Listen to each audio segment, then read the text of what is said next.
All right, we're going to have a Bible time first. And the topic is Love Never Fails. Um, Usually, when I start my sermons, I don't like to read the verse first, but we're going to read it first today. So at the count of three, just one verse, let's read it loud and clear together, okay? One, two, three. Yes, indeed, it is good when you obey the royal law as found in the scriptures. Love your neighbor as yourself. I live in a small condo and I have neighbors around me. And to be honest with you, I don't really like my neighbors that much. I don't know if you guys like your neighbors, if you are close to them, but because I live in a condo, we have this aisle, right? And then, in that aisle, sometimes my neighbors go in and out of the house at night, which is understandable, right? People need to go in and out of their door. But sometimes, I try to sleep early, especially for the weekend to get things ready, right? But when my neighbors come into the house, when they come out of the house, they have this tendency to be really loud and they enter and exit while they're talking really, really loud. And I don't enjoy the experience of having to wake up by the sound. I'm not really a sensitive person, but there's one thing that I'm really sensitive about, and it's the sound. Do you know what I wish for my neighbors? I've never really thought of in terms of loving my neighbors. There's one thing that I wish for my neighbors, and it is that they would stay quiet. That's the only thing that I've thought of when it comes to my neighbor. Now, this verse is telling me, love your neighbor as yourself.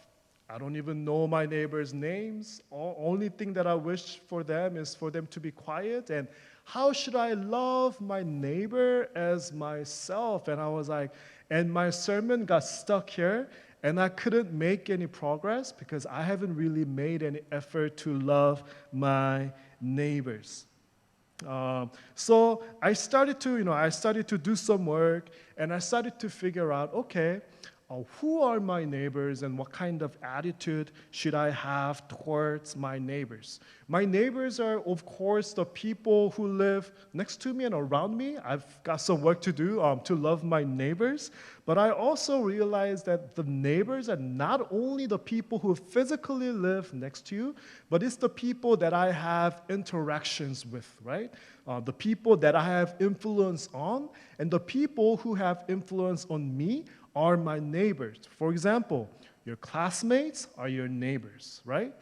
And your church people are your neighbors, right? And my coworkers are my neighbors. And I thought that, the people living in San Diego are my neighbors too. I was driving to this church. Takes about 25 minutes from my house to the church, and I make exact calculations. I try not to come early, like I'm usually not early, but I also try not to be late. So at around exactly 11:35, I leave my home, and then guess what? There's traffic on the way. And I'm getting anxious, and I'm trying to pass people, and I'm honking at people when they're going slow, and I realize, wow, these people are my neighbors too, right? On a Sunday morning on my way to church, I'm honking, and I'm not having a good influence on them. And I came to this realization that the people around me, people that I interact with, and people, that I get to share my time and space together, those people are all my neighbors. And how am I doing in terms of loving my neighbors? And how are you doing in terms of loving your neighbors? This verse says it is the royal law. It is one of the most important law, but oftentimes we forget about loving our neighbors. And I try to think about my very existence in San Diego. I moved to San Diego in the year of 2003 when I was a freshman at UCSD. So that dates me back to about 18 years ago, I think, when I moved to San Diego. And out of my 18 years of existence in San Diego, how have I impacted my neighbors? Did I impact them for the good or for the bad? Sure, I've paid my taxes, and I haven't really, done anything bad, I don't think, except for maybe honking a little bit on the freeway.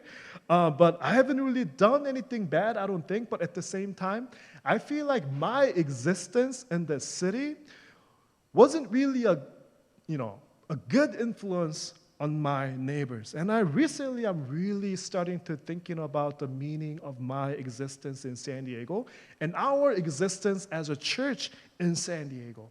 Are we loving our neighbors? Are we helping those who are in need? And what is the meaning that God placed our church here in San Diego? As you guys see me wearing jeans and as you guys are hearing all these announcements this week, we are gathering all of the jeans that we have to help people in San Diego. And for me, that was a spark. That was a beginning. And I started to, look for the ways that I can help my neighbors. And this week, my heart was really touched by another time that I spent thinking about the people in San Diego. There's a school in San Diego called I'm not sure if I'm pronouncing it right. It's called the Monarch School. The website looks very nice. It just sounds like a good school. And I found out that the school serves K through 12 students who are affected by homelessness. They don't have homes, and these students have parents who are homeless people. And to my very shame, I didn't even realize that this kind of school that existed in our community, not too far away from us. And I started reading some words of the website, and this is what I found. Where do Monarch students live? Our students live in shelters, motels, single-room occupancy housing, double or tripled up with other families at campsites, in cars, or on the streets. And I try to imagine the life of these students. How would you be able to study and try to pay attention to your future when you are living out of cars and when you are sharing the same room with 2 or 3 families at the same time? And how many students does the Monarch serve? And the school serves up to 350 students daily. And are there any other schools like Monarch? And this is the largest and most comprehensive school program of its kind to homeless students in the U.S. And it's supposedly a very, very good model. And I'm still trying to look into it, but I hope to be able to volunteer for one of their mentoring sessions. I hope the time kind of works out with my work schedule, but I need to do some more research. But I was just imagining, what if I meet up with like 1 or 2 students regularly, and what if I become a mentor to them? And I started to imagine, what if for our Thanksgiving we invite a few students to our church and we cook them a really, really nice dinner? What would it look like if we truly went out and really thought about who our neighbors are and what is the reason for my existence and what is the reason for this church's existence here in San Diego? And I got really excited. At the same time, I got really, really shameful. This is how I was. Since I'm a Christian, since I was serving in the church, I haven't really thought about loving my neighbors. I just said, okay, I'm just going to do what the church asks me, and then that's it. I'm not going to worry about anything else. But during the season when I was not able to physically go to church, these are the things that I started to think about, and I just really pray that our own faith gets rejuvenated when we worship God and when we love and serve our neighbors. I want you to imagine a fruit. What happens to a fruit if time goes by? 많은 시간이 It rots. 물렁물렁해지고 썩고 벌레가 생기고 그러죠. And I felt like my faith, oftentimes it felt like a banana, which tends to rot really easily, right? 가만히 우리 믿음은 가만히 내버려 두면은 it rots. 그런데 이거를 우리의 이 믿음을 어떻게 rot away 하게 하지 않느냐면, number one, we worship God with all of our hearts, and number two, we love our neighbors in a specific and a practical way, right? 그러면은 저는 우리의 마음이 썩지 않아요.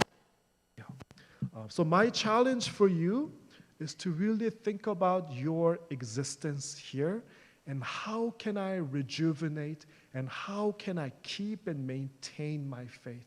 And I almost feel like, in a way, the act of providing jeans, the act of, we helped out an orphanage in Mexico, and, and we're planning many things to serve our community. We are actually being served by those people that we are helping. We're not helping them. They are actually keeping our faith alive. And I want us to become a church who continues to ask the question of, who is my neighbor and how can I serve?